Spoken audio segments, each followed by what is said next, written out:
Is that Dave Chappelle in the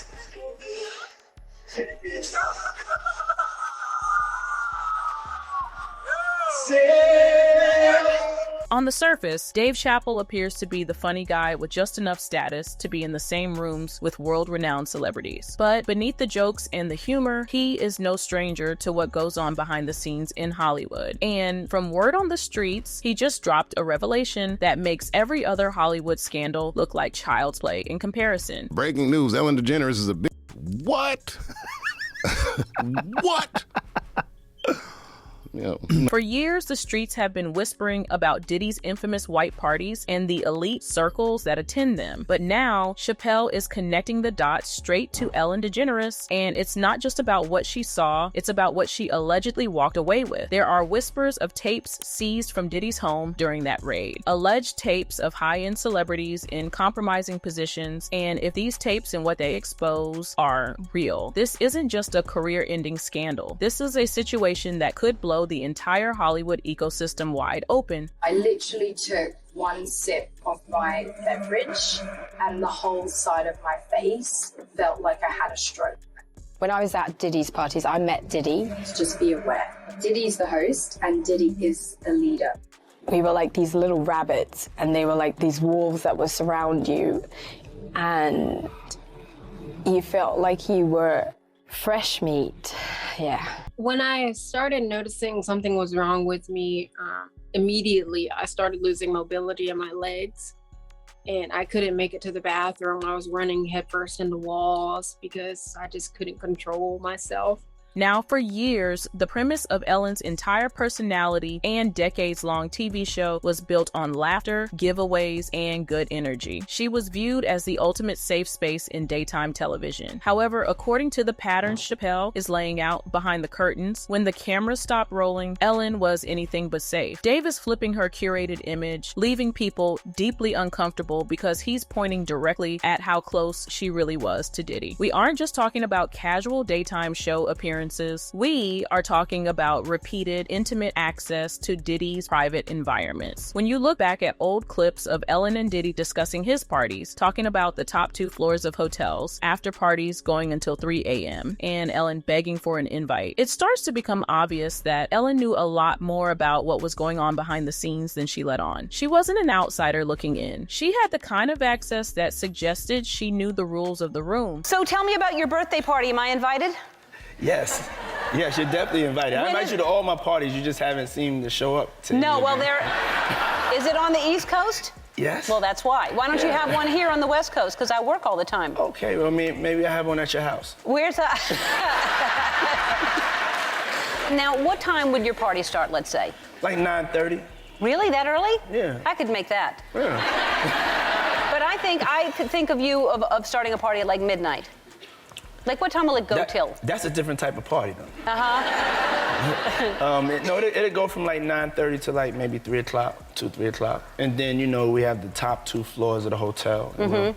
And then it will carry on there? Yeah. Mm-hmm. Then no, I mean the after party. Mm-hmm. No, I know about them. But Chappelle didn't just stop at the parties. He framed it through behavior patterns and the way certain celebrities operated behind the scenes. And just when you think the dots are connecting, the story takes an even darker turn with the health consequences that allegedly spread through these same gatherings. This is where Allie Carter's account comes in heavy, adding another layer that ties straight back to Diddy and the support of those around him, including Ellen in the broader circle. Allie spoke out about her own experiences, describing how she was placed into these elite environments as a young person, not by choice, but through systems that funneled vulnerable individuals toward opportunity that turned out much different. She talked about gatherings on Diddy's properties, spaces where young folks were treated as entertainment rather than protected. Jaguar Wright also added her view to the mix, alleging that Allie Carter was silenced and that she herself was a party favor at a Diddy party. Start asking the right questions. Who is trafficking these children? Where are they getting these kids from? When Diddy's house was being raided, the neighbor drove by and said, yeah, they bust kids in at 3 in the morning. How are they busting kids in? But Allie did not stop at the emotional side. She hinted at physical consequences, specifically an STD she carried from those environments. Diddy's parties, those infamous freak-offs, reportedly had no protection in sight despite the wild nature of what went on. The recovery of over 1,000 bottles of baby oil in the federal raids tells its own story about the recklessness of these gatherings. I've been a party favor at a few parties. When you go to a birthday party, and before you can leave, you can take one of those little birthday bags off the table, and then there's toys and like all this stuff for coming to the party. Yeah, instead of that, there's children.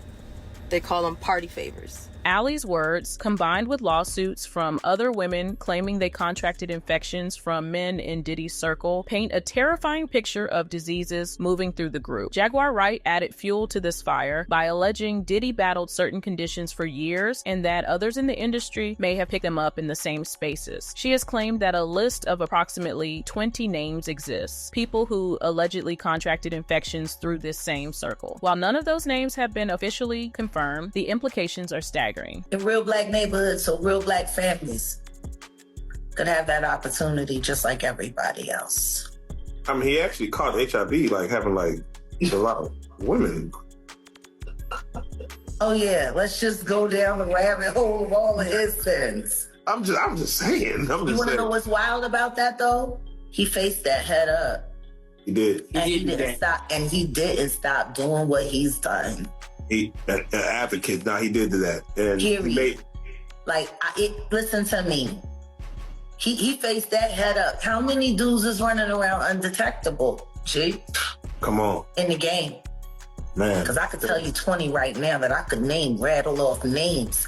This is where Ellen's connection comes into sharp focus. Her repeated proximity to Diddy placed her in overlapping spaces, the kind of circles where business mixed with personal gatherings on islands and private properties that kept coming up in conversations. If these infections were allegedly moving through the group and Ellen was a frequent guest in these controlled, secretive environments, Chappell's implication is clear. She wasn't just a bystander to the predatory acts. She was a participant in the culture, and she allegedly suffered the same physical consequences. Did you know that Ellen DeGeneres' stage set is exactly the same as on Epstein Island, with all the couches, the same colour, the same soft furnishings, palm trees, window, everything to the T? And I'm like, really?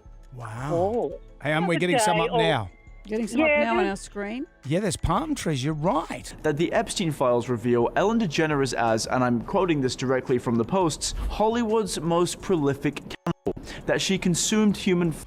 Time and time again, Allie Carter had described the pain of carrying both trauma and physical reminders of her encounter with this elite circle. She has spoken not just for herself, but for others still trapped in similar situations without a voice. Her emotion when recounting these stories feels raw. The pauses, the struggle to get certain parts out, it forces you to wonder how many powerful names walked away untouched while younger individuals paid the price. And now we have Dave Chappelle tying this into his leaks makes the whole thing feel like a slow unraveling of a much larger system. Dave made it clear this was not random. It was a pattern, from Aaron Carter's early pain to Bieber's lingering discomfort to bigger names like Will Smith moving in the same lanes and Ellen's consistent presence. The leaks paint a terrifying thread. Think about the timeline for a second. Allie was talking about these things years before major raids and document drops. Back then, people brushed it off, but now, with Diddy's legal troubles escalating, Epstein files surfacing names and connections, and Chappelle highlighting these behavior patterns, the picture sharpens. Dave Chappelle didn't drop this to chase trends. He framed it through old clips and the way certain celebrities operated behind the scenes. Add in the health risks Allie brought forward, the freak-offs, the lack of protection, the emotional and physical damage, and suddenly the friendly daytime image versus the private reality looks very different. If Ellen's daytime TV personality was always just for show, then how much more was she hiding from the public, and just how long has she been hiding it? How many young individuals got pulled into these worlds thinking it was their shot at success, only to leave changed forever? And if tapes and accounts like these keep surfacing, how long before more names and more details come forward? Right now, while we wait for more updates on this, we would like to know what you think about this situation. Let us know your thoughts down in the comments. Don't forget to hit that like and subscribe button, and watch this next video because because it gets even more interesting.